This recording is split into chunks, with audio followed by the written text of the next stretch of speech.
করছে, চোরের দোষ নাই, গৃহস্থের দোষ। তোর তালা নরম কেন?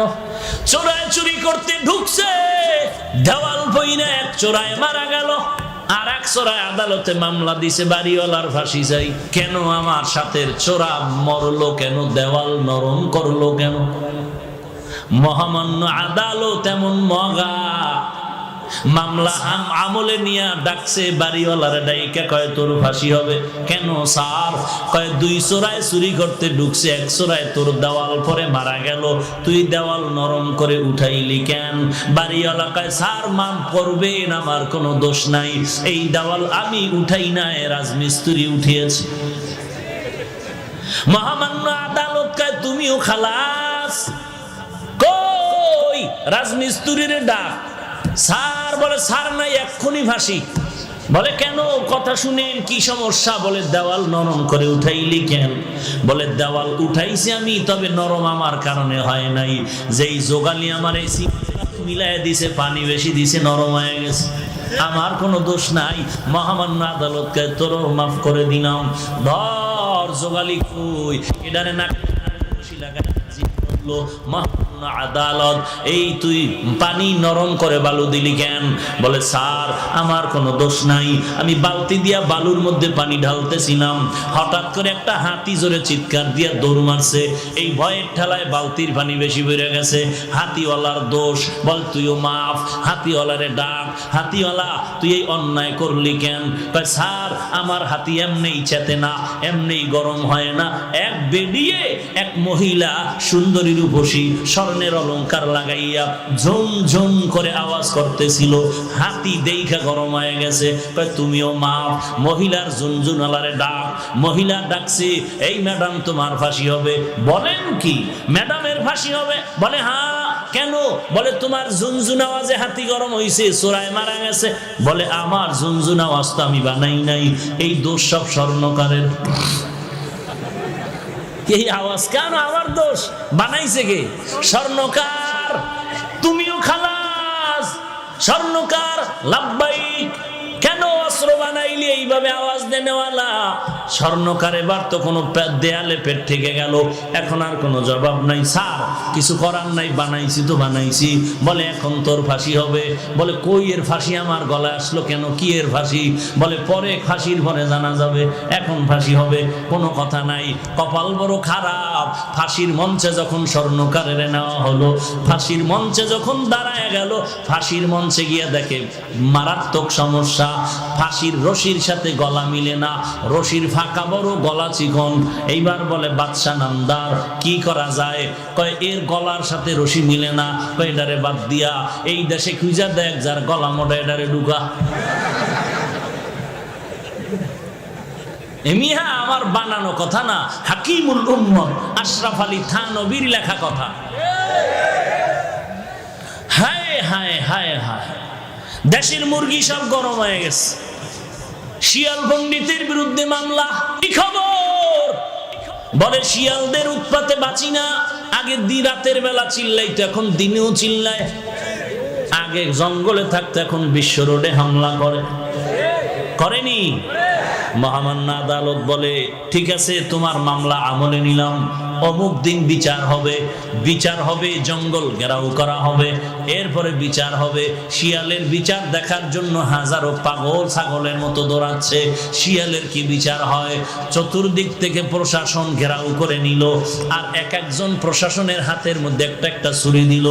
আদালত রায় দিয়া দিল, জঙ্গলের মধ্যে ঢুইকা যেই হাতির কান দেখবা 4 আঙ্গুলের বড়, যেই হাতির কান বড় 4 আঙ্গুলের থেকে বড় হয়ে গেছে, এডির কান কাটবা।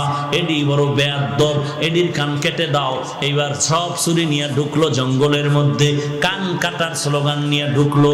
সবাই বাইরে তাকায় আছে, কিছুই দেখা যায় না, কি কান কাটে না কল্লা কাটে কিছুই বোঝা যায় না। হঠাৎ এক বুড়া চাচা তাকায় দেখি একটা ছোট্ট শিয়াল জঙ্গলের ফাঁক দিয়ে দিছে বাহিরে দৌড়। চাচা এটারে দৌড়াইয়া যেমন তেমন ভাবে ধরলো, পাও ধরে রাখছি। কয় পাও সার? কয় সারুম না। কয় কি ব্যাপার, তোর তো কান 4 আঙ্গুলের বড় নাই, তুই কেন দৌড়াচ্ছ? কয় চাচা মিয়া কপাল বড় খারাপ, দুঃখের কথা বলা যাবে না। ওখানে কান কাটার নিয়ম বাতায় দিছিল, 4 আঙ্গুলের বড় যাদের কান হবে এদেরটা কাটো। ওরা কাটার আগে মাপে না, কাটার পরে মাপে। ওরা কেউ মাপ দিয়ে কাটে না, বরং কাটার পরে মাপ দেয়। এটা জুলুমের স্বর্গ হয়ে গেছে। এইবার জল্লাদ খুঁজো, দেশের মধ্যে কারে পাও গলা মোটা, এনার ফাঁসি দাও। খুঁজতে খুঁজতে খুঁজতে খুঁজতে একজন গলা মোটা পাইলো, পীর সাহেবের খাদেম। এমন এক খাদেম পাইছে যে ফাঁসির রশির সাথে গলা খাপের খাপ, বাপরে বাপ মিলে গেছে। এমন মেলা মিলল, এইবার মরার আগে বলে কোনো দাবি আসেনি। এইবার খাদেম কয় হ্যাঁ আছে। কি দাবি? বলে আমার পীরের সাথে আমি একটা বেয়াদবি করেছিলাম, ওই বেয়াদবির জন্য ক্ষমা চাইব। কি বেয়াদবি করেছ? পীর আমাকে নিষেধ করেছিল এই দেশে যেন না থাকি। কেন নিষেধ করেছিল? আমরা যখন সফরে রওনা হলাম, এই দেশে আইসা দেখলাম ঘিয়ের দাম তেলের দাম সমান। তেলের দাম? আমি বললাম হযরত, আমার শরীর হয় না এত গোশত খাই, জনমের মতো খাই, এরপরও শরীর বাড়ে না। তেলের দাম ঘিয়ের দাম যেহেতু সমান, কম দামে ঘি খাইয়া মোটা হয়ে যাব। আমার পীর বারবার বলছে এই দেশের ঘি খেয়ে মোটা হইলে বিপদে পড়বি। কেন এত দামি ঘি, কেন কম দামে পাইলে খাবো না?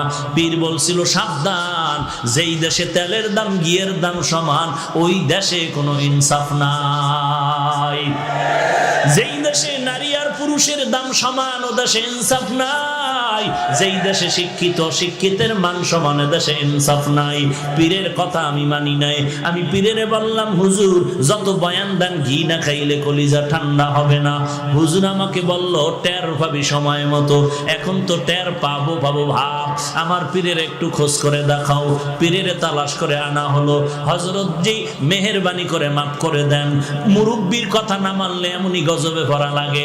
এমন বিপদ আইছে, কোথার ফাঁসিয়া আমার গলায় লাগতেছে, কোথায় জানি কি গ্যাঞ্জাম লাগছে, এখন আমারে ফাঁসি দিচ্ছে। সরকার আমারে দাওয়াত দিছে ফাঁসির জন্য। এই বিপদ থেকে বাঁচার উপায় কি? বলে মুরব্বি মানবি জীবন ভর? বলে হ্যাঁ মানবো। মুরব্বির সাথে বেয়াদবি আর করবি নি? কয় জীবনও করব না। কয় এইবারও বাঁচার বুদ্ধি দেই, মরণের জন্য তুই পাগল হয়ে যাবি। তুই বলবি আমাকে তাড়াতাড়ি ফাঁসি দাও, আমারে তাড়াতাড়ি ফাঁসি দাও। এই কথা তোর কথা বন্ধ করবি না, এরপরে যা হওয়ার হবে। এইবার জল্লাদ যখন ফাঁসির মঞ্চে নেয়, খাদেম কয় আমাকে দাও। পীর সাহেব বলে খবরদার, এই খাদেমরে দিবা না, ফাঁসি দিলে আমাকেই দাও। দুইজন আর কিলাকিলি লাগছে ফাঁসি হওয়ার জন্য। সবাই আশ্চর্য হয়ে গেল, এমন কাহিনী তো জমিনের মধ্যে আর হয় নাই। দোনোজন মানুষ মরার থেকে বাঁচার জন্য ফজরের আগে রাস্তায় দৌড়ায়। কথা ঠিক নেই?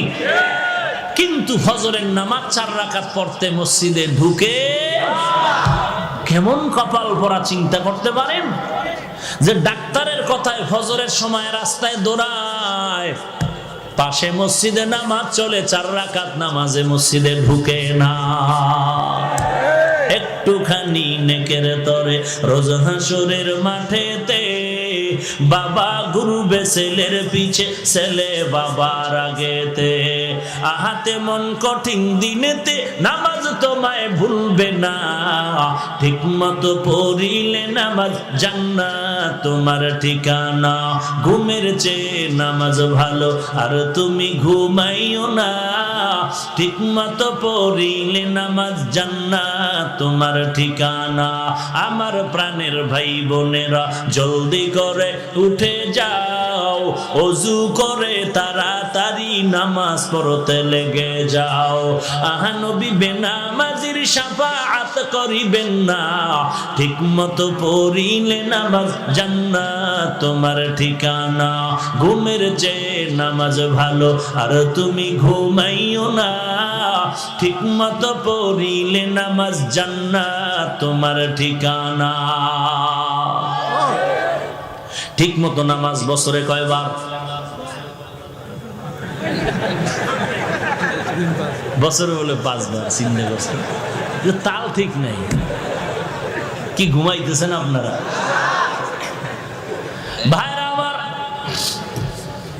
এক হুজুর বলে কেউ জাহান্নামে যাবেন, কয়েকজন মুরব্বী হাত উঠে আল্লাহু আকবার। আপনারা কি জাহান্নামে যাবেন? বলে আমিও যাবো না, আমার আব্বাও যাবে না। তো হাত তুললেন কেন? বলে টুপিওয়ালারা যা বলে তো ভালোই বলে জানি। নামাজ কয়বার? হ্যাঁ, দৈনন্দিন কত ওয়াক্ত? 5 ওয়াক্ত নামাজ। না পড়লে তো আর সমস্যা নাই, আছে তো পড়েন না কেন?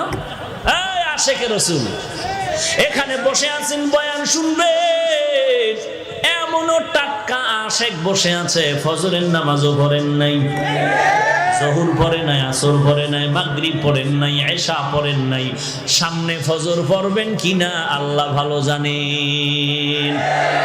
মদিনার নবী বলেন, এর উম্মতের দল, কাফের আর মুসলমানের মধ্যে ব্যবধান, বেঈমানের গোষ্ঠী নামাজ পড়ে না, আর যারা মুমিন নবীর আশিকেরা একবারের নামাজও ছাড়ে না।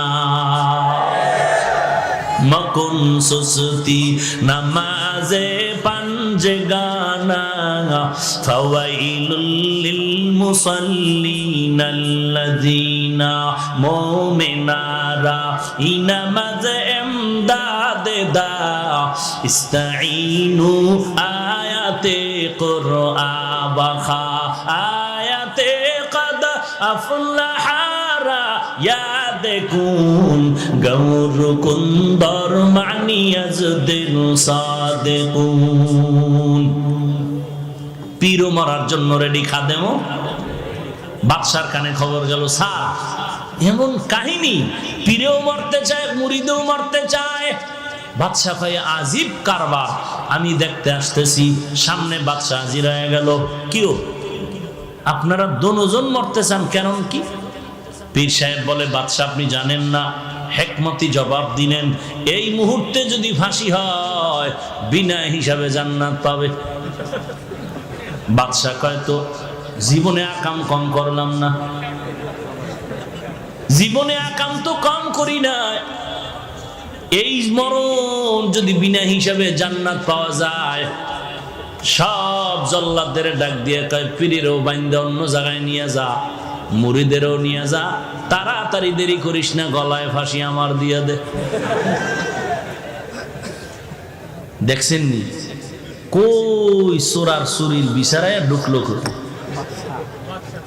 হায় হায়, সেই হাকিমুল উম্মত বলেন, ওই ঘটনা দিয়েই বললাম, ও বাঙালি মুসলমান, জিকিরের বিরুদ্ধে যারা কথা কয় তাদের দোষ নাই, যারা জিকিরের পক্ষ হইয়া সমাধান দেয় তাদের দোষ দেয়। পর্দার বিরুদ্ধে যারা কথা বলে তাদের দোষ নাই, পর্দার পক্ষ হইয়া মদিনার নবীর মোহাব্বতে যারা সমাধান দেয় তাদের গালি দেয়। আছে না নাই? এই জন্য বললাম, চোরের দোষ নাই, যে চোরের চোরকে চুরির মাল ধরায় দেয় তার দোষ হয়ে যায়। এর নবীর উম্মতের দল, এর একমাত্র কারণ জাহান্নামের ভয় নাই, তাকওয়াওয়ালা কোনো মুরব্বি নাই। সামনে যাব। আলিফ লাম মিম। প্রশ্ন ছিল অর্থবিহীন অক্ষর কেন আল্লাহ দিলেন? তার 1 নাম্বার জবাব হলো বেঈমানের প্রশ্নের জবাব। বেঈমানেরা বলতো মুহাম্মদ কোরআন বানায় বানায় বলে আল্লাহর কালাম। আল্লাহ জবাব দিলেন, এ বেঈমানের দল, মুহাম্মদ যদি কোরআন বানাইতো আলিফ লাম মিমের অর্থ জানতো। মুহাম্মদ যেহেতু অর্থ জানে না, প্রমাণ হলো এ কোরআন মুহাম্মদের বানানো না, কার কালাম? বাল হুয়া কুরআনুম মাজিদুন ফি লাউহিম মাহফুজ। প্রশ্ন হলো অর্থবিহীন অক্ষর কেন দিলেন আমার আল্লাহ? তার 2 নাম্বার জবাব, মুমিনের ঈমান পরীক্ষা করার জন্য আল্লাহ দিলেন। এই মুমিনের দল, আল্লাহর কোরআনের অর্থ বুঝলে মানবি নাকি না বুঝলেও মানবি? যারা বলবে আল্লাহর কোরআনের অর্থ জানলে মানি, না জানলে মানি না, 22 পাগড়ি লাগাইলো তা যাবে ঈমান। আর যারা বলবে আল্লাহর কোরআন বুঝলেও মানি, না বুঝলেও মানি, তারা গরিব হলেও পাক্কা ঈমানদার, এরে বন্দা বলো বলো বলো, ঈমানওয়ালারা মুহাব্বতে বলো, চিন্তা করে বলো, আল্লাহর কোরআন বুঝলে মানবা নাকি না বুঝলেও মানবা? কি বুঝলে মানবেন না বুঝলে মানবেন না?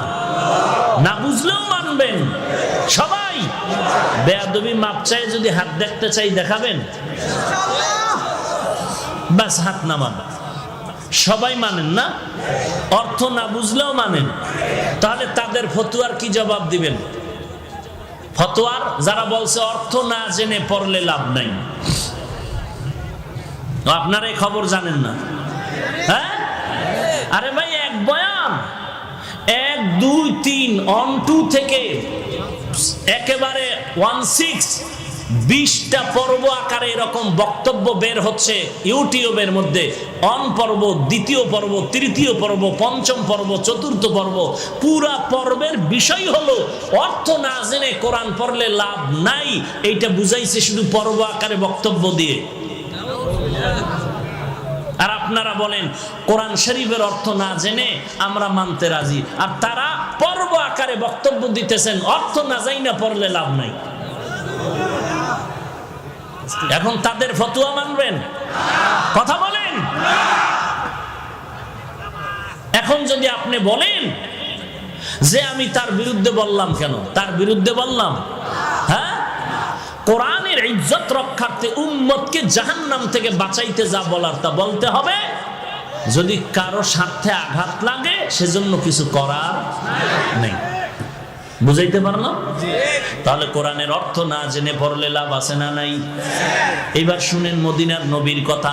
ক্বালান নবিয়্যু সাল্লাল্লাহু আলাইহি ওয়া আলিহি ওয়াসাল্লাম, মান ক্বারাআ হারফাম মিন কিতাবিল্লাহ ফালাহু হাসানা ওয়াল হাসানাতু বিআশরি আমসালিহা। নবী বলেন, আল্লাহর কোরআনের একটা অক্ষর পড়লে সাথে সাথে একটা হাসানা পাইবা। একটা হাসানার পরিমাণ 10টা নেয়। কয় না? নবী বলেন, লা আকুলু আলিফ লাম মিম হরফুন ওয়ালাকিন আলিফুন হরফুন ওয়া লামুন হরফুন ওয়া মিমুন হরফুন।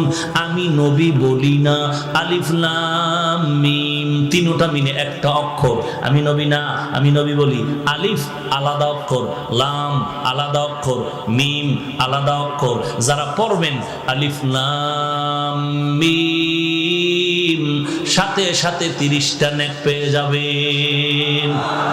যারা বলে অর্থ না জেনে কোরআন পড়লে লাভ নাই, তাকে জিজ্ঞেস করেন আলিফ লাম মিমের অর্থ কি? নাম্বার 2, আজকে এশার নামাজ মাগরিবের নামাজ আপনারা পড়ছেন কিনা? পড়ছেন। ইমাম সাহেব সামনে গিয়ে কেরাত আসতে পড়ে না জোরে পড়ে? ইমাম সাহেব এমন একটা সূরা পড়ছে মুখস্থ, ওই অর্থ ইমাম সাহেবও জানে না, আমরা মুক্তাদিরাও জানি না। বলে নামগো নামাজ হবে নি? কোরআন তেলাওয়াতের সওয়াব পাবনি? আসেন 3 নাম্বার, রমজান মাসে খতমে তারাবি পড়েননি? 12 বছরে একটা হাফেজে কোরআন ইমামতির মুসাল্লায় গিয়া ওই 27শে কদর পর্যন্ত দৈনন্দিন 1.5 পারা 1 পারা পরে কোরআন মুখস্থ পড়তেছেন। হাফেজ সাহেব অর্থ জানে না, আমরা মুক্তাদিরা তো আগের থেকেই জানি না। বলে নামগো তারাবির তেলাওয়াতের সওয়াব পাবো না গুনাহ হবে? এবার বুঝেন এই কথাগুলো বলার দরকার নাই তো। এটি বললেই তো পর্বওয়ালার চান্দি গরম হবে। আমি তো আর পর্বওয়ালার দিকে তাকায় কথা বলবো না, আমি তো উম্মতের ঈমান বাঁচানোর জন্য বলবো। কথা ঠিক কিনা বলেন?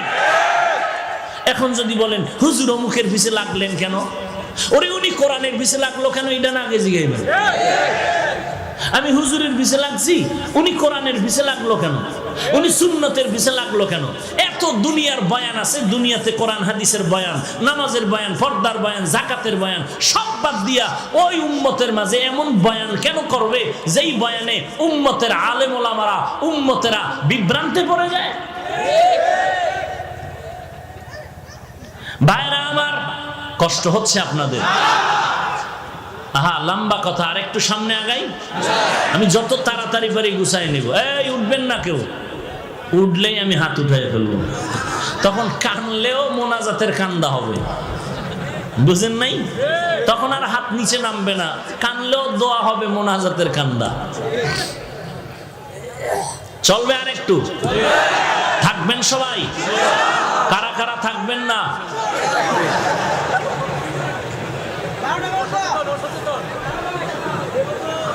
আল্লাহ আল্লাহ সবাইকে কবুল করেন। আরো জোরে বলেন হ্যাঁ যুবক, ঘুমাও, তোরা ঠিক হ, গোটা দেশ ঠিক। পৃথিবীতে আসছো কয়বার, যাবি কয়বার? মুনাফিকের মতো হয় মরিস না, হকের ঝান্ডা উঁচু করে মরতে হবে। কোন মুনাফিকি করবি? আমাদের কোন অন্ধভক্ত হওয়া যাইব না। আব্বারও মানি, আমার পীরকে মানি কতক্ষণ? আল্লাহ এবং নবী মানবেন যতক্ষণ। যদি দেখি আমার পীর, আমার আব্বা আল্লাহ মানে না, নবী মানে না, তাকেও মানা যাবে? মানা যাবে না কথার অর্থই না তারে গালি দিব, খবরদার। আল্লাহ, আলিফ লাম মিম, অর্থ না জেনে পড়লে লাভ আছে না নাই? এই কথা সবাই একমত। আল্লাহ আমল করার তৌফিক দান করেন। আল্লাহ অর্থহীন অক্ষর কেন দিলেন, তার 3 নাম্বার জবাব। 3 নাম্বার জবাব হলো অবশ্যই অর্থ আছে, লেখক জানেন, পাঠক জানে না। ভিজিটিং কার্ড আছে না, কার্ডের মধ্যে একজনের নাম লেখলেন HMA রহমান, এখন আর একজনে তরজমা করে H মানে হাজী সাহেব, M মানে মাওলানা। ভিজিটিং কার্ড ওয়ালা কিরে বলে তাফসীর করতেছি। মিয়া কি তাফসীর করো? বলে HMA রহমান, H এর তাফসীর করলাম হাজী সাহেব। কয় 13 বার ইস্তেগফার পড়। কারণ আমার 14 গোষ্ঠীর মধ্যে কেউ হাজ করার সুযোগ পায় না, আমি যাব যাব বলে যাই নাই। চেষ্টা আছি সুদের টাকাটা পুরো পাইয়া যাবো, আছে না নাই? কি খুশির খবর, সুদের টাকা হজে যায় বদমাস, আছে না নাই? সুদ খাইয়া কি খুশি, কয় জানো এই বিল্ডিং আমার সুদের টাকায়। ও ভাইজান, তুমি সুদ খাইয়া কি পরিমাণ নিচে নেমেছো? তোমার আপন মায়ের সাথে তুমি জিনায় গুনারে লিপ্ত আছো। নিজের আপন মায়ের সাথে জিনার গুনাহে লিপ্ত তুমি। একটা নেক আমল আল্লাহর কাছে গ্রহণ হবে না। ভাইরা আমার, এরপরে বলে তুই এম দ্বারা কি বুঝাইলি? বলে মাওলানা, কয় জীবনে তো মাদ্রাসার বারান্দায় পাড়া দেই নাই, দয়নুস পর। বলে তাহলে তুমি HM দিয়া কি বুঝাইলা? বলে H দ্বারা আমার বংশ হাওলাদার, M দ্বারা মুহাম্মদ, A মানে আব্দুল রহমান তো স্পষ্ট। তাহলে HMA অক্ষরগুলো দিলেন, অর্থ লেখক জানে, কে জানে না? আলিফ লাম মিম, আলিফ লাম র, এগুলোর অর্থ আছে, কে জানেন? আমার আল্লাহ, কোন মাখলুকত জানে না। টোটাল বয়ানের কি রেজাল্ট পাইলাম? আল্লাহ কোরআনে অর্থবিহীন অক্ষর দেন নাই, আল্লাহ পাক অর্থ সহ অক্ষর দিয়েছেন।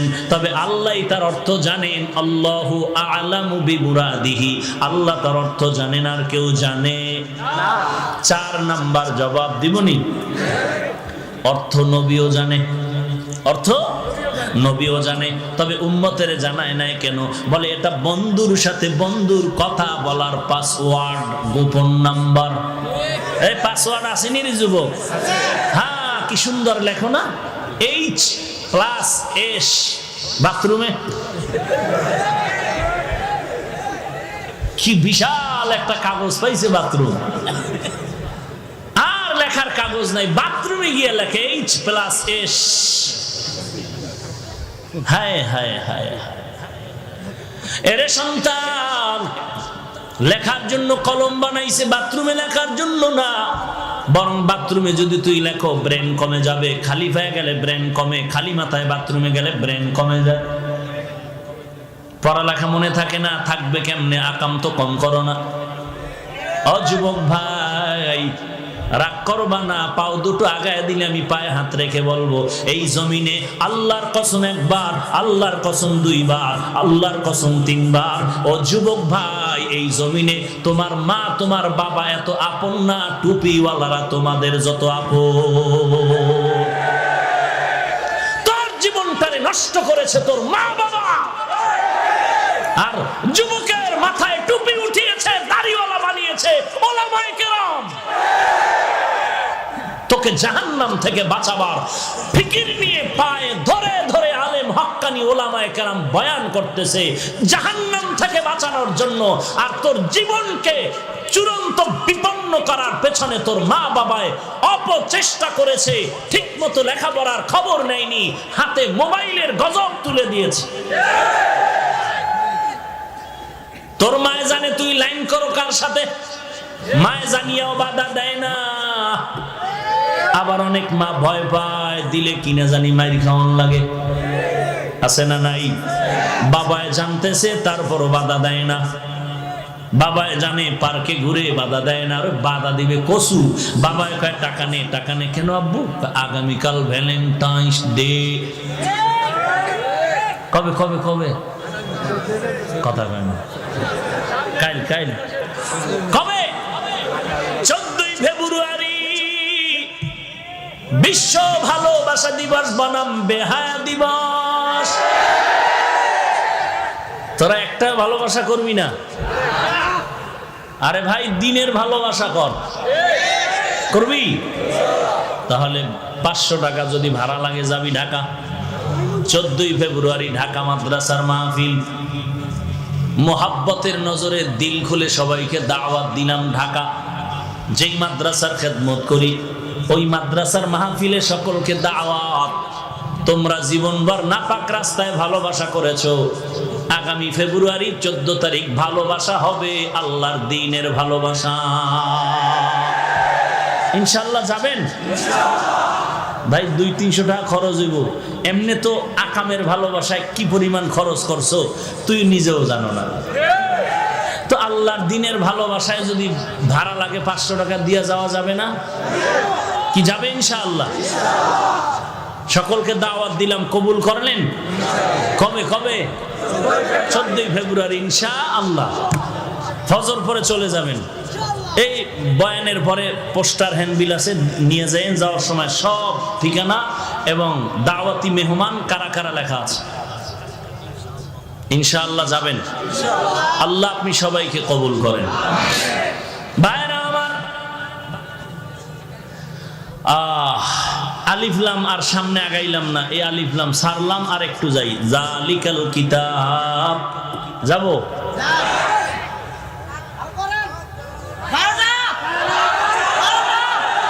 জালিকাল কিতাব ভালো করে বুঝে।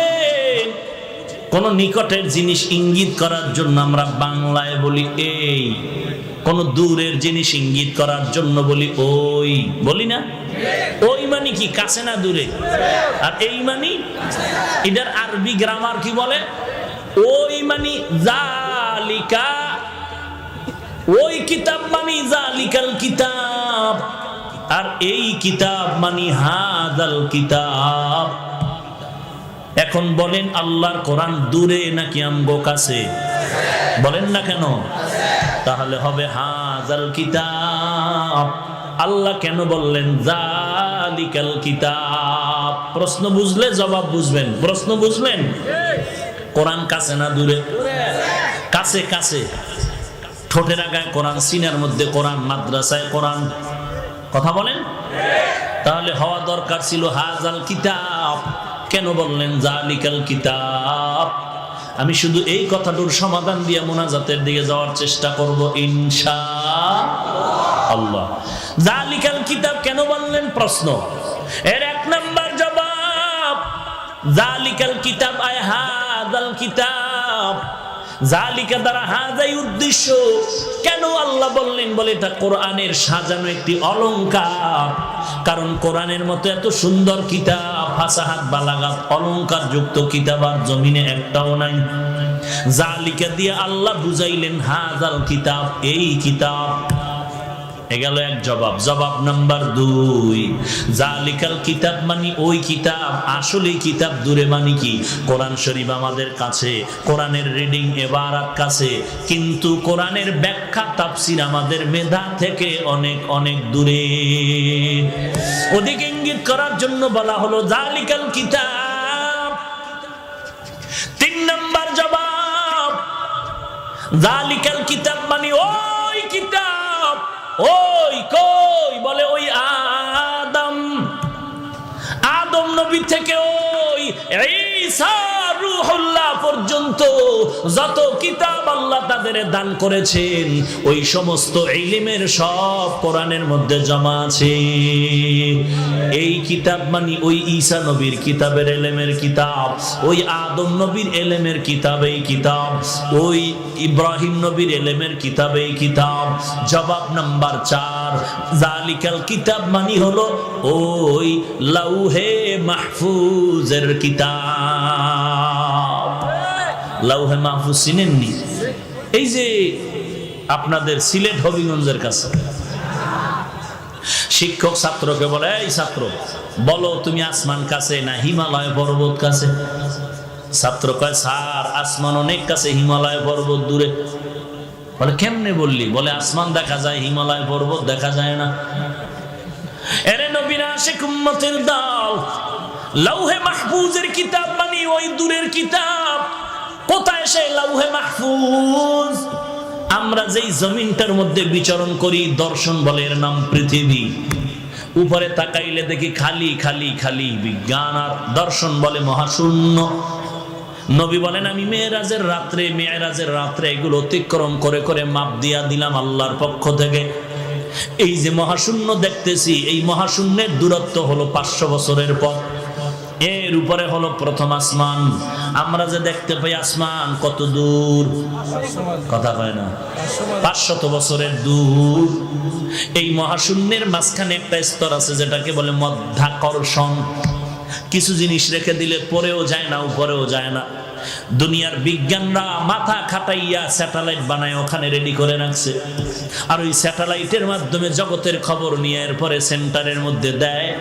আর আমরা ভয়েস অফ আমেরিকার খবর স্যাটেলাইটের মাধ্যমে দুনিয়ার সব খবর জানতে পাই। নবী বলেন আমি বাইতুল্লাহ থেকে বাইতুল মাকদিসে গেলাম, ওখান থেকে আমার জন্য আল্লাহ লিফটের ব্যবস্থা করলেন। ওই লিফটে আমি প্রথম আসমানে গেলাম। 500 বছরের পথ পেরিয়ে গিয়ে দেখলাম প্রথম আসমানে 2টা দরওয়াজা জমরাত ইয়াকুত পাথর দ্বারা বানানো, এবং প্রত্যেকটা দরওয়াজায় তালা লাগানো হলো নূরের তৈরি তালা। জিবরাইল আমিন বললেন দরজা খোল। ভেতর থেকে দারোয়ান বলল কে আপনি? বলে আনা জিবরাইল। অমাম মাআক, আপনার সাথে কে? বলে হুয়া মুহাম্মদ সাল্লাল্লাহু আলাইহি ওয়া আলিহি ওয়াসাল্লাম। বলে এখানে আসার কি অনুমতি আছে নাকি? বলে হ্যাঁ আছে। দরজা খুলে দাও। বলে তালার চাবি কই? বলে চাবি হলো বিসমিল্লাহির রহমানির রহিম। কপাল খারাপ যে বিসমিল্লাহটাও ঠিক মতো পড়তে জানি না রে মুসলমান। যদি ঘুমের ঘরে 21 বার বিসমিল্লাহির রহমানির রহিম পড়ে ঘুমাও, আল্লাহ পাক রব্বুল আলামিন বিসমিল্লাহর বরকতে তোমার ঘর ফেরেশতা দিয়া হেফাজত করবেন। আজে বাজে স্বপ্ন দেখবা না। আর কপাল যদি খুলিয়া যায় 21 বার বিসমিল্লাহ পড়িয়া 13টা বিড়ি টানবা, দেখবা নবীর সাথে মোলাকাত হয়ে যাবে। কি সুবহানাল্লাহ। এরে নবীর উম্মতের দল,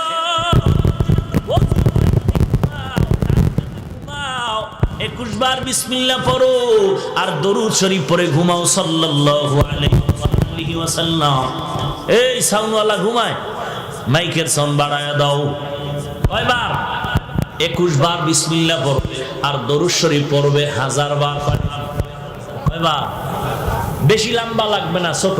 সাল্লাল্লাহু আলাইহি ওয়া আলিহি ওয়াসাল্লাম, সাল্লাল্লাহু আলাইহি ওয়া আলিহি ওয়াসাল্লাম। ওর মরণ হবে না জান্নাতের খাতায় নামটা না লেখা পর্যন্ত। যুবক, মরণকালে ঘুমের কালে তুই হিন্দি গানের তার লাগায় ঘুমাইতেছ, আজরাইল যদি আয় কি ভিডিওটা খাবি? অযুবক ভাই, যদি একটু ভয় থাকতো ঘুমের ঘরেও তো মানুষ মরে যায়। আমি যদি মরে যাই আর কানের মধ্যে হিন্দি গানের তার লাগানো থাকে, কি উপায় হবে আমার? গান লাগাইস না রে বাবা, ওযু করিয়া ঘুমা, ডান কাতে ঘুমা, শরীর পরে ঘুমা, 21 বার বিসমিল্লাহ পড়ে ঘুমা। ইনশাআল্লাহ রাহমাতুল লিল আলামিনের সাথে ঘুমের ঘরে মোলাকাত হয়ে যাবে। চাই না আমরা? আল্লাহ কবুল করেন। আর নবী বলেন আমি প্রথম আসমানের তালা খোলা হলো, ঢুকলাম, ঢুকে দেখলাম প্রথম আসমানটাও 500 বছরের মোটা। কয় বছরের মোটা? নবী বলেন এর উপরে আবার চললাম, তৃতীয় আসমানের দিকে যাচ্ছি, উপরে গিয়ে দেখলাম আর একটা মহাশূন্য, 500 বছরের মতো দূরত্ব। এই মহাশূন্য পেরিয়ে গেলাম দ্বিতীয় আসমানে, ওখানেও 2 দরওয়াজা। নবী বলেন 2টা দরওয়াজা কেন? এক দরজা দিয়া মুমিনের রিজিক আসে, আর এক দরওয়াজা দিয়া মুমিনের আমল আরশে আজিমে চলে যায়। নবী বলেন ওই 2 দরওয়াজা দিয়া ঢুকলাম, দ্বিতীয় আসমানটাও দেখলাম 500 বছরের মোটা, ওখানে অনেক কুদরত ঘুরে দেখলাম। এরপরে আমি উপরে গেলাম আবার মহাশূন্য। নবী বলেন উম্মতের দল ওই দ্বিতীয় আসমান পেরিয়ে যখন আবার উপরের দিকে যাইতেছি, 500 বছরের দূরত্ব এই পেরিয়ে গেলাম আবার 3 নাম্বার আসমানে। 3 নাম্বার আসমানে যাইয়া আবার দেখলাম 2টা দরওয়াজা লাগানো। 2 দরওয়াজা খোলার পর আবার দেখলাম এটাও 500 বছরের মোটা। 3 নাম্বার আসমানটা ঘুরিয়া এবার আবার 4র্থ আসমানের দিকে যখন রওনা হলাম, 500 বছরের শূন্য পথ পেরিয়ে চললাম। 4র্থ আসমানে গিয়ে দেখলাম ওখানেও 2টা দরওয়াজা আছে, এবং ওই দরজা দিয়া খুলিয়া ঢুকার পর তাকায় দেখতেছি আল্লাহ তাআলার আশ্চর্য কুদরতের বিবরণ। এই গোটা দুনিয়ার মানুষের যেই সূর্য আলো দেয়, ওই দুনিয়ার সূর্যটা 4র্থ আসমানে লাগানো আছে। কোথায়? 4র্থ আসমানে সূর্য। উপরে 3টা, নিচেও 3টা আসমান। 3টা আসমান ভেদ করে জমিনের মধ্যে গোটা জগতের মানুষের আলো দেয়। 3টা আসমান ভেদ করে কেমন আলো দেয়? নবী বলেন সব আসমানগুলো স্বচ্ছ গ্লাস দ্বারা তৈরি করা। গ্লাসের উপরে লাইট মারলে তো আলো ভেদ করবে। নবী বলেন ওই সূর্য কোন আসমানে? একটু যদি নিচে নামায় দিতেন, সূর্যের গরমে গোটা জগৎটা পুড়িয়া ছাই হয়ে যেত, বসবাসের উপযুক্ত আর হতো না। আল্লাহ যদি সূর্য টান দিয়ে একটু উপরে নিতেন, সূর্যের আলোর ব্যতিরেকে আলো না পাওয়ার কারণে গোটা জগৎ বরফ হয়ে যেত। আপনারা দেখবেন দুনিয়াতে এমন এলাকা আছে যেই জায়গায় সূর্যের আলো বেশি, ওই জায়গায় 12 মাস গরম আর গরম আর গরম। আর যেই সমস্ত এলাকায় দেখবেন সূর্যের আলো কম, ওই সমস্ত এলাকায় 12 মাস ঠান্ডা, নদীর পানি পর্যন্ত বরফ হয়ে যায়। আল্লাহর নবী বলেন এই সূর্যটা 4র্থ আসমানের মধ্যে টানানো। এই সূর্য শুধু আলো দেয় তা না, এই সূর্য বান্দার কত খেদমত করে জানো? দুনিয়াতে যত ফলের রং দেখতেছো, যত ফসলের মধ্যে কালার হয়, সব ফল আর ফসলের কালার দেয় সূর্য, আর সব ফল ফসলের স্বাদ বাড়ায় চাঁদের আলো। সূর্যের আলো দেয় রং, স্বাদ বাড়ায় চাঁদের আলো। বিজ্ঞানীরা বলে এই সূর্য পৃথিবী নামক গ্রহ থেকে 13 লক্ষ গুণ বড়। ওই 4র্থ আসমানের সূর্য কত দূর? বলে 9,30,00,000 মাইল উপরে সূর্য। যদিও বিজ্ঞানীদের থিওরি আর হিসাবের মধ্যে মারাত্মক ভুল আর ভুল, কারণ ওরা কিয়ামতের আগ পর্যন্ত সূর্যের কাছে যেতে পারবে না। তবু একটা আন্দাজে জ্যামিতিক ম্যাট নিয়ে নিল, বলল যে পৃথিবী যত বড় তার থেকে 13 লক্ষ গুণ বড় সূর্য। কিন্তু পৃথিবীটা কত বড় বিজ্ঞান আজ পর্যন্ত আবিষ্কার করতে ব্যর্থ, কারণ এই পৃথিবীর উত্তর মেরুতে যাওয়ার পরে সূরা কাহাফের মধ্যে যুলকারনাইন বাদশার ঘটনা আছে। এমন 2টা পাহাড়ের পাদদেশে ওখানে একটা দেওয়াল, লোহার প্রাচীর নির্মাণ করে দিলেন। ওই লোহার প্রাচীরের ওই পাশে একদল মানুষ, একদল জাতি আছে যাদেরকে ইয়াজুজ মাজুজ বলা হয়। ওরা প্রতিদিন সকাল থেকে সন্ধ্যা পর্যন্ত দেওয়ালটা জিহ্বা দিয়া চাটে। সন্ধ্যা যখন হয় পাতলা হয়ে যায়, বলে আগামীকাল এসে শেষ করে এদিকে ঢুকবো। ওরা পরের দিনে এসে দেখে দেওয়াল আবার মোটা হয়ে গেছে। যেদিন এদিকে আসার সময় হবে সেদিন আল্লাহর কুদরত প্রকাশ হয়ে যাবে। সন্ধ্যাবেলা বিদায় নেওয়ার সময় বলবে ইনশাআল্লাহ আগামীকাল আইসা দেওয়ালটা চেটে শেষ করব। পরের দিন আইসা দেখবে দেওয়াল আর মোটা হয় নাই, ওই বাকি দেওয়ালটারে শেষ করে এদিকে আসবে। ওই ইয়াজুজ মাজুজের দলেরা কেউ 60 হাত লম্বা, কেউ 40 হাত লম্বা, কেউ 30 হাত লম্বা, কেউ 20 হাত লম্বা। এদের খানা হলো মানুষ খাবে, ধরে ধরে মানুষ খাবে। আজ পর্যন্ত পর্যন্ত কোনো বিজ্ঞানীরা পারলো না বের করতে ওরা কোথায় থাকে, কেমনে খায়, কেমনে ঘুমায়। ওই রকেট চালাইছে ওদিকে যায় না, প্লেন চালাইলো ওদিকে যায় না, স্যাটেলাইট চালাইলো ওদিকে যায় না। আল্লাহর কুদরতের পর্দার মধ্যে আবৃত করা আছে। এর নবীর উম্মতের দল, তাহলে জমিনটা কিন্তু ওই পর্যন্ত শেষ না। ইয়াজুজ মাজুজের অংশটাও পৃথিবীর অন্তর্ভুক্ত। কত বছর আগে পত্রিকার মধ্যে খবর আসলো, রাশিয়ার জমিনে একটা আগুনের কুণ্ডলী নামলো জমিনের মধ্যে। খবর পাইয়া প্রশাসনের লোকেরা অস্ত্র নিয়ে আগুনের কুণ্ডলীকে ধরার জন্য আগায় গেল। দেখলো আগুনের মধ্য দিয়ে কিছু মানুষ বের হইয়া রাস্তায় হাঁটতেছে, ধরার জন্য আগাচ্ছে। যত আগায় আগুন তত পেছনে যায়। যখন দ্রুত গতিতে আগাইল, ওই লোকগুলো আগুনের মধ্যে ঢুকিয়া গেল। এরপরে হঠাৎ আগুনটা উপরে উঠিয়া গেল। বিমান চালাইয়া ধরার চেষ্টা করলো। রাশিয়ার খবর বলতেছে না, কতক্ষণ চেষ্টা করার পরে দেখলাম আগুন গায়েব হয়ে গেল, অদৃশ্য হয়ে গেল। কেউ কেউ বলে এটা ইয়াজুজ মাজুজের বংশের লোকেরা আসছিল। এর নবীর উম্মতের দল, আমার নবী বলেন ওই সূর্যটা এই পৃথিবীর থেকে 13 লক্ষ গুণ বড়। বিজ্ঞানের কথা। নবী বলেন আরো কত বড় হবে আল্লাহ ভালো জানেন। এখন একটা মুখ জমিনের দিকে দেওয়া আছে, 12টা মুখ। কিয়ামতের ময়দানে আল্লাহ পাক অর্ডার করবে, সূর্য মাথার উপরে নেমে যাও, 12টা মুখ জমিনের দিকে দিয়ে যত তাপ আছে ছেড়ে দাও। এখন তো একটা মুখ আসতেছে, এক মুখ থেকে তাপ আসতেছে, তাও পুরানা। ফিরিস্তারা ঠান্ডা পানি দেয় তাপ কমানোর জন্য। আবার সূর্যের অনেক নিচে একটা পাতলা গ্যাসের আবরণ আছে, ওই কোটি কোটি ছিদ্রওয়ালা গ্যাসের আবরণটা ওই সূর্যের তাপটাকে কন্ট্রোল করে ধরে রাখে। এরপরে বাকি তাপ জমিনে আসে। এই তাপটাও বড় অসহ্যকর, আল্লাহ পাকের বান্দারা সহ্য করতে পারবে না। এই জন্য মাথার চামড়া বড় পাতলা, আল্লাহ চুল দিয়া কাভারের ব্যবস্থা করে দিলেন। জঙ্গলের পশুর কোনো পোশাক নাই, আল্লাহ পশম দিয়া পোশাকের ব্যবস্থা করে দিলেন। আর কিয়ামতের ময়দান এমন ভয়ঙ্কর হবে রে ভাই, এই সূর্যটা মাথার উপরে নেমে আসবে। আল্লাহ বলবেন 12টা মুখ জমিনের দিকে দিয়া দাও, যত তাপ আছে জমিনের মধ্যে ছেড়ে দাও। সূর্যের যখন তাপ দেওয়া শুরু হয়ে যাবে, বেঈমান গুনাহগারের মাথার মগজ টাস টাস করে ফেটে যাবে।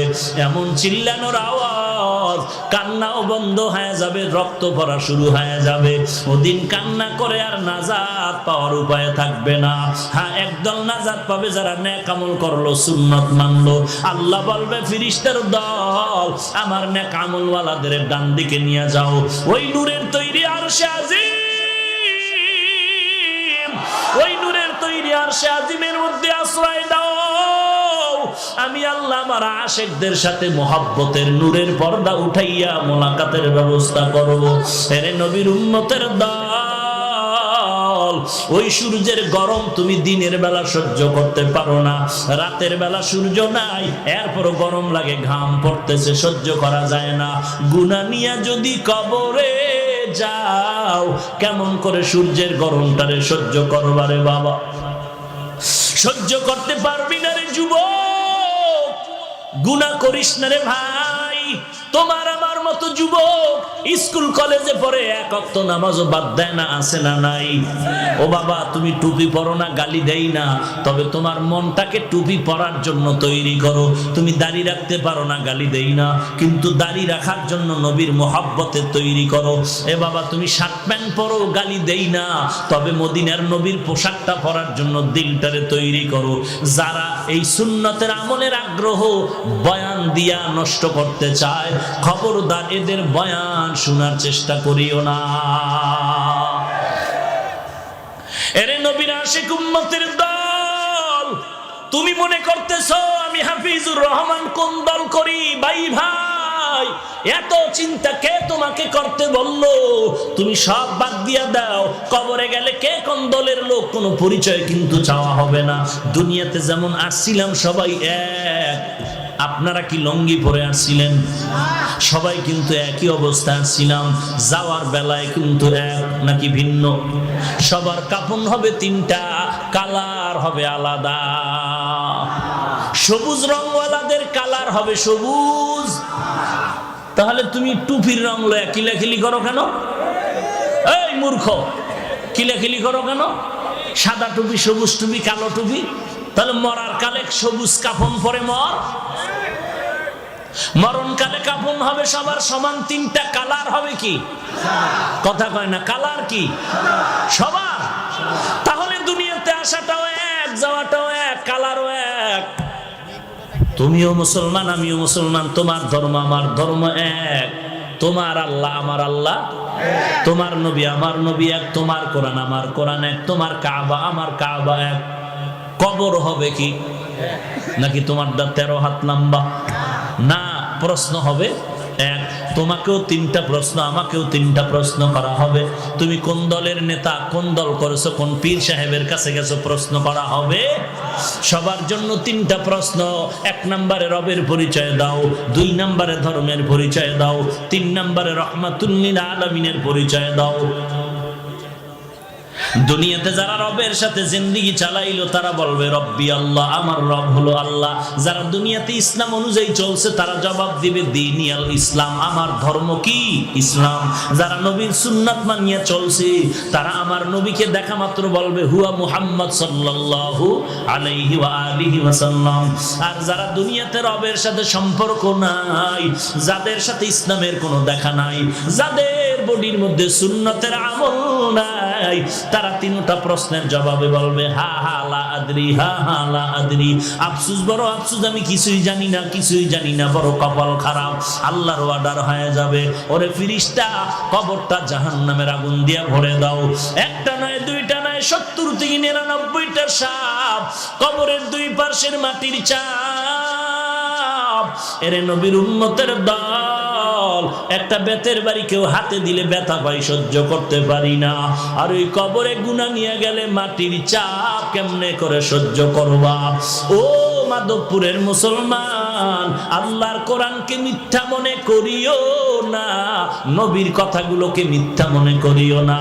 আজকে তুমি নবীর তরিকা মানতে পারো না, অথচ নবীর আদর্শ দেখে কত হিন্দু মুসলমান হইতেছে, কত বৌদ্ধরা মুসলমান হলো, কত খ্রিস্টানেরা মুসলমান হলো। তুমি কেন পারবা না? আল্লাহর কাছে তওবা করো, আল্লাহ এমন একটা কোরআন পাইলাম, ওই কোরআন সহিভাবে পড়ার তৌফিক দাও, ওই কোরআন সিনা লাগানোর তৌফিক দাও, ওই কোরআন অনুযায়ী আমার জীবনকে চালানোর তৌফিক দান করো, নবীর সুন্নতের আমলওয়ালা জিন্দেগি আমাকে দান করো। এরে নবীর উম্মতের দল, যদি তওবা করার নিয়ত থাকে, গুনাহ নিয়ে আর কবরে যাইবা না। মুনাফিকি যদি না থাকে, গলায় ছুরি আসবে মরে যাব, এরপরও আর নামাজ বাদ দিব না, নবীর বিরোধিতায় টুপি ছাড়ব না, নবীর বিরোধিতায় মদিনার পোশাক বাদ দিব না, আর কোনোদিন মা বাবাকে কষ্ট দিব না, আর কোনোদিন আল্লাহওয়ালা আলেম ওলামাদের বিরোধিতা করব না। তওবা করার যদি নিয়ত হয়, খাঁটি তওবার নিয়তে 2টো হাত আল্লাহকে দেখায়া দাও। আয় আল্লাহ, সবার হাত আপনি কবুল করে নেন। আয় আল্লাহ, সকলের তওবা কবুল করে নেন। তওবার উপরে মজবুত হয়ে চলার মতো তৌফিক দান করেন। আমাদের ঈমান আমল মজবুত করে দেন। আয় আল্লাহ, নবীর সুন্নাতওয়ালা জিন্দেগি দান করেন। আলহামদুলিল্লাহি রাব্বিল আলামিন, ওয়াসসালাতু ওয়াসসালামু আলা সাইয়্যিদিল আমবিয়া ওয়াল মুরসালিন ওয়া আলা আলিহি ওয়া আসহাবিহি আজমাইন। ইয়া আরহামার রাহিমিন, ইয়া আরহামার রাহিমিন, ইয়া আরহামার রাহিমিন। রব্বিরহামহুমা কামা রব্বায়ানি সগীরা, রব্বিরহামহুমা কামা রব্বায়ানি সগীরা। ও দয়ার মালিক, কুদরতের নজর দিয়ে তাকায় দেখে এই মাধবপুরের ময়দানে কত উলামায়ে কেরামরা আপনার দরওয়াজায় হাত তুলেছে। আয় আল্লাহ, কত সাদা দাড়িওয়ালা হাজী সাহেব, কত মুরব্বীরা আপনার দরজায় হাজির হয়েছে। আয় আল্লাহ, কত ব্যবসায়ী, কত চাকরিজীবী, কত শ্রমিক, কত ছাত্র ভাই, কত যুবকেরা হাত তুলেছেন। আয় আল্লাহ, কত ছাত্ররা, মা বোনেরা পর্দার আড়ালে হাত তুলেছে। দয়ার মালিক, এই ময়দানে আমাদের মতো গুনাহগার কেউ নাই। জীবন দুনিয়াতে আসার সময় কত ভালো ছিল, কতই না পবিত্র ছিল, প্রস্রাব দিলেও মা বাবা এটা দোষে নিতেন না। আজকে সেই পবিত্র জীবনটারে কেন যেন গুনার কারণে নাপাক করে ফেলেছে। গুনাহ দিয়ে তাকায় দেখি রে মালিক, গুনাহের কারণে আমার হাত নাপাক, আমার জিহ্বাটা নাপাক, গুনাহের কারণে আমার চোখ নাপাক, আমার অন্তর নাপাক করে ফেলেছে। গুনাহের কারণে আমার পা এই হাতের দ্বারা কত গুনাহ করেছি, এই চোখের দ্বারা কত গুনাহ করেছি, বেগানার চেহারা দেখে দেখে কত গুনাহ কামাই করেছি, এই জবান দ্বারা কত গীবত শিকায়াত করে কত গুনাহ করেছি, অন্তর দ্বারা গুনার পরিকল্পনা করে নাপাক করেছি। আয় আল্লাহ, পায়ের দ্বারা কত গুনার পথে হেঁটে হেঁটে গিয়েছি। আয় আল্লাহ, আপনার মতো দয়াময় কেউ নাই। ও আল্লাহ, আমরা তো আপনার আদরের নবীর উম্মত, কত বড় বড় বেঈমানেরও তো আপনি মাফ করে দিয়েছেন, আমাদের কি ক্ষমা করবেন না?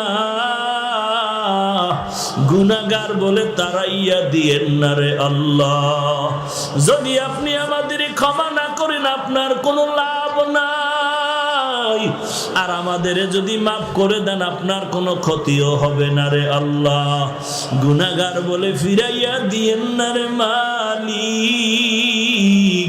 গুনাহ নিয়ে কবরে যেতে চাই না, সূর্যের গরম সহ্য করতে পারি না, বেতের বাড়ি সহ্য করতে পারি না। গুনাহগার হয়ে কবরে গেলে ওই আযাব কেমনে সহ্য করব? মাটির চাপ কেমনে সহ্য করব? শয়তানের ধোকায় পড়ে গুনাহ করেছি, আর গুনাহ করব না।